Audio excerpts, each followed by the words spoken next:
തടവും തന്ത്രവുമാണ്. അധികാരത്തിൽ വരുന്നവരെ ജനാധിപത്യം, അധികാരത്തിൽ കയറി കഴിഞ്ഞാൽ ഏകാധിപത്യം. ഈ നമ്പർ കൊണ്ട് നടക്കുകയാണ്. ഇതാർക്കും അറിയാമല്ലോ എന്ന് വിചാരിച്ചോ?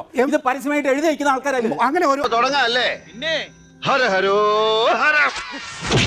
ആദ്യം ശ്രീ TG മോഹൻദാസ്, ലെനിന്റെ പ്രതിമ നീക്കം ചെയ്യുന്നതിലൂടെ സംഘപരിവാർ എന്ത് സന്ദേശമാണ് രാജ്യത്തിന് നൽകാൻ ഉദ്ദേശിക്കുന്നത്?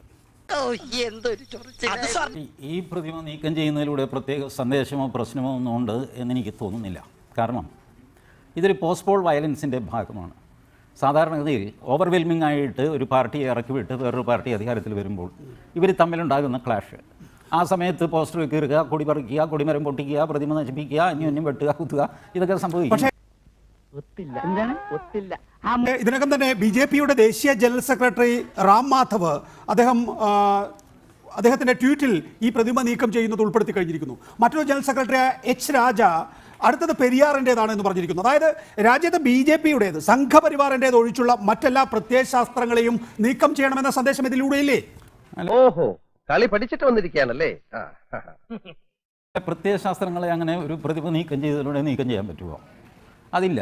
ഞാൻ പറയുന്നത് സിംബോളിക്കായിട്ട് ഇപ്പോൾ ഈ ലെനിൻ എന്ന് പറയുന്ന ആൾ ഇപ്പോൾ കേരളത്തിലെ കുറച്ച് കമ്മ്യൂണിസ്റ്റുകാർക്ക്, മൊത്തം ഭാരതത്തിലെ ആൾക്കാർക്ക് തന്നെ പ്രിയപ്പെട്ടവനാണെന്ന് എനിക്ക് തോന്നുന്നില്ല, കേരളത്തിലെ കുറച്ച് പേരുടെ ആരാധ്യപുരുഷൻ. വല്ലാത്ത തലവേദന, ഞാനൊന്ന് കിടക്കട്ടെ. JNUവിലെ കുറേ ഹിസ്റ്റോറിയൻസ് ഇദ്ദേഹത്തെ വലിയ ആളാക്കി അവതരിപ്പിച്ചു. അതൊക്കെ പണ്ട് ക്രൂഷ്ചേവിൻ്റെ കാലത്ത് തന്നെ പൊളിഞ്ഞു പോയ കഥകളാണ്. ഇദ്ദേഹം എതിരാളികളെ മുഴുവൻ കൊന്നൊടുക്കിക്കൊണ്ട് കമ്മ്യൂണിസം നടപ്പാക്കിയ ആളാണ് ലെനിൻ.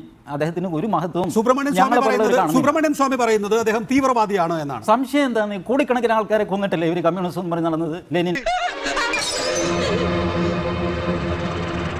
അവസാനം ലെനിനെ കൊന്നില്ല എന്ന് പറഞ്ഞാൽ സ്റ്റാലിനാണ് ലെനിനെ കൊന്നത്. അങ്ങനെയാണ് സ്റ്റാലിൻ വന്നത്. ഇന്ത്യയിലും സ്വാതന്ത്ര്യ സമര പ്രക്ഷോഭത്തിൽ ഒരുപാട് പേർ മരിച്ചിട്ടുണ്ട്. മഹാത്മാഗാന്ധിയും ഇതുപോലൊരു തീവ്രവാദി ആയിരിക്കണം. മഹാത്മാഗാന്ധി ആരെങ്കിലും വെടിവെച്ച് കൊന്നു അധികാരത്തിൽ വന്നില്ല? ആരെങ്കിലും വെടിവെച്ച് കൊന്നു? ലെനിൻ 2.2 കോടി ആൾക്കാരെ വെടിവെച്ച് കൊന്നു. ലെനിൻ സ്റ്റാലിൻ അതിൽ കൂടുതൽ ചെയ്തു. സ്റ്റാലിന്റെ മകള് തന്നെ അത് സമ്മതിച്ചു, സ്വെറ്റ്ലാന. ഇവരെല്ലാം വലിയ കൊലപാതകളായിരുന്നു. കണ്ണിൽ ചോരയില്ലാത്ത തെണ്ടി, എന്ത് തോന്നിവാസവും കാണിക്കാൻ മടിയില്ലാത്ത ഒരു അലവൽ. ഹിറ്റ്ലർ, മുസോളിനി, സ്റ്റാലിൻ, ഇത് പറഞ്ഞത് ക്രൂഷ്ചേവാണ്. അപ്പൊ ഇവിടെ തന്നെ അടുത്ത നേതാവില്ലേ ക്രൂഷ്ചേവ്? അദ്ദേഹമാണ് ഇത് പറഞ്ഞത്, ഞാൻ പറഞ്ഞു ഒന്നുമല്ല. കമ്മ്യൂണിസ്റ്റ് പ്രത്യയശാസ്ത്രത്തെ നിങ്ങൾ ഭയക്കുന്നുണ്ടോ? കമ്മ്യൂണിസ്റ്റ് പ്രത്യയശാസ്ത്രത്തെ ഭയക്കേണ്ട കാര്യം ഇപ്പോഴില്ല. പക്ഷെ അതൊരു ഐഡിയോളജി എന്നുള്ള നിലയിൽ നോക്കൂ നികേഷ്, അത് ഐഡിയോളജി എന്നുള്ള നിലയ്ക്ക് സമ്പൂർണ്ണമായിട്ട് പരാജയപ്പെട്ടു കഴിഞ്ഞു. Communism is dead. അങ്ങനെ വെറുതെ പറഞ്ഞ പോലെ ഏഷ്യയിൽ തന്നെ മാത്രം നോക്കുക. ലോകത്തിലെ ഏറ്റവും വലിയ ബുദ്ധിസ്റ്റ് രാഷ്ട്രമായ ചൈനീസ് കമ്മ്യൂണിസ്റ്റ് പാർട്ടിയാണ് ഭരിക്കുന്നത്. ഇപ്പൊ 100-ാം വർഷത്തിലേക്ക് അവർ പോകും. തൊട്ടടുത്ത സംസ്ഥാനമായ നേപ്പാളിൽ ഏറ്റവും ഏക ഹിന്ദു രാഷ്ട്രം. അവിടെ ഒന്നും കമ്മ്യൂണിസം അല്ല എന്ന് ഈ സ്റ്റുഡിയോയിൽ എന്റെ തൊട്ടടുത്തിരുന്ന് നികേഷിന്റെ അടുത്തല്ലേ ഗോവിന്ദ മാഷ് പറഞ്ഞത്? എന്ത് പറഞ്ഞു? ചൈനയിൽ കമ്മ്യൂണിസ്റ്റ് പാർട്ടി ഇല്ല,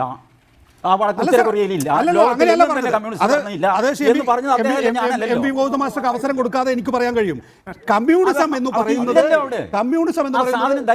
അങ്ങനെയല്ലാണ്. കമ്മ്യൂണിസം എന്ന് പറയുന്നത് സ്വർഗം പോലുള്ള ഒരു അവസ്ഥയാണ്. ജനകീയ ജനാധിപത്യ വിപ്ലവം, സോഷ്യലിസം, ഇത് കമ്മ്യൂണിസ്റ്റ് പാർട്ടി എന്നാണ് അറിയപ്പെടുക. സോഷ്യലിസ്റ്റ് പാർട്ടി എന്ന് പറയുമ്പോൾ പരമമായ സോഷ്യലിസ്റ്റ്. ഈ ഏഷ്യയിലെ ഏറ്റവും വലിയ രാജ്യമായ ചൈനയിൽ തൊട്ടടുത്ത് നിൽക്കുന്ന ഹിന്ദു രാജ്യമായ നേപ്പാളിൽ ഇതൊക്കെ പേരല്ലേ ഉള്ളൂ. അപ്പൊ നിങ്ങൾ ഭയക്കുന്നത് ഇന്ത്യയിൽ ഇന്നല്ലെങ്കിൽ നാളെ കമ്മ്യൂണിസ്റ്റ് പാർട്ടി അധികാരത്തിൽ വരാനിടയുണ്ട് എന്നാണ്. എന്തിന് ഭയക്കണം? ഇപ്പൊ ഇന്ത്യയിലുള്ള ഈ കമ്മ്യൂണിസ്റ്റ് പാർട്ടിക്ക് കമ്മ്യൂണിസം ഉണ്ടോ? ഇവരും കോൺഗ്രസും തമ്മിൽ വല്ല വ്യത്യാസമുണ്ടോ?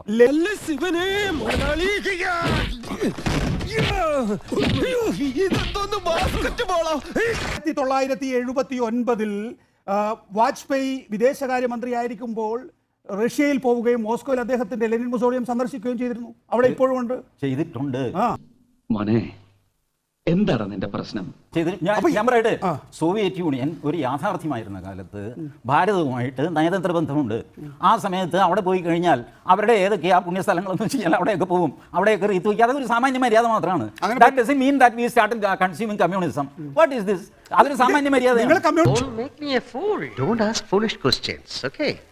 ഞാൻ ഗോവിന്ദ മാസ്റ്റർ കാണുമ്പോൾ നമസ്കാരം മാഷ് എന്ന് പറഞ്ഞു ഞാൻ കമ്മ്യൂണിസ്റ്റ് ആയോ? അതിന് നമസ്കാരം പറഞ്ഞു വെട്ടിക്കൊല്ലട്ടെ ചോദിച്ചാൽ അത് ഞങ്ങളുടെ ഇതല്ല. കമ്മ്യൂണിസ്റ്റ് ഭയക്കാൻ കമ്മ്യൂണിസം പോയി. കമ്മ്യൂണിസ്റ്റ് പാർട്ടി എന്ന് പറഞ്ഞിട്ട് മനുഷ്യനെ ശല്യം ചെയ്യുന്ന ഒരു കലാപരിപാടി അത് ഹാൻഡിൽ ചെയ്യേണ്ട ഒരു സാധനം. ഇതെന്ത് ചേലിക്കടാ വന്നിരിക്കണേ ഈ അരി വാങ്ങാൻ പോയതല്ലേ ഇത്രയുള്ള ശ്രീ ടി ജി മോഹൻദാസ്, നിങ്ങൾ കമ്മ്യൂണിസത്തെ ഏറ്റെടുക്കേണ്ട, ആ പ്രത്യയശാസ്ത്രത്തെ എതിർത്തോളൂ. പക്ഷേ ഇന്ത്യ വ്യത്യസ്ത പ്രത്യയശാസ്ത്രങ്ങൾ പ്രതിനിധീകരിച്ച രാഷ്ട്രീയ പ്രവർത്തനം നടത്തുന്ന ഒരു മൾട്ടി പോളാർ പാർലമെന്ററി പൊളിറ്റിക്സ് ഉള്ള രാജ്യമാണല്ലോ. അവിടെ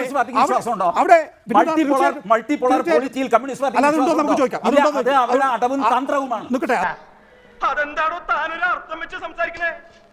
അടവും തന്ത്രവുമാണ്. അധികാരത്തിൽ വരുന്നവരെ ജനാധിപത്യം, അധികാരത്തിൽ കയറി കഴിഞ്ഞാൽ ഏകാധിപത്യം. ഈ നമ്പർ കൊണ്ട് നടക്കുകയാണ്. ഇതാർക്കും അറിയാമല്ലെന്ന് വിചാരിച്ചോ? ഇത് പരസ്യമായിട്ട് എഴുതി വയ്ക്കുന്ന ആൾക്കാരല്ലേ? അങ്ങനെ ഒരു ക്ഷമിക്കണം, ഉപദ്രവിക്കരുത്, ജീവിതമാണ്. നിന്റെ വക്കോൽ തുറു. അനിയാ പോട്ടെ, അമ്പിമോനെ പോട്ടറ. സാറേ ഒന്നും വിചാരിക്കില്ലേ മക്കളെ, മാമനോടൊന്നും തോന്നല്ലേ?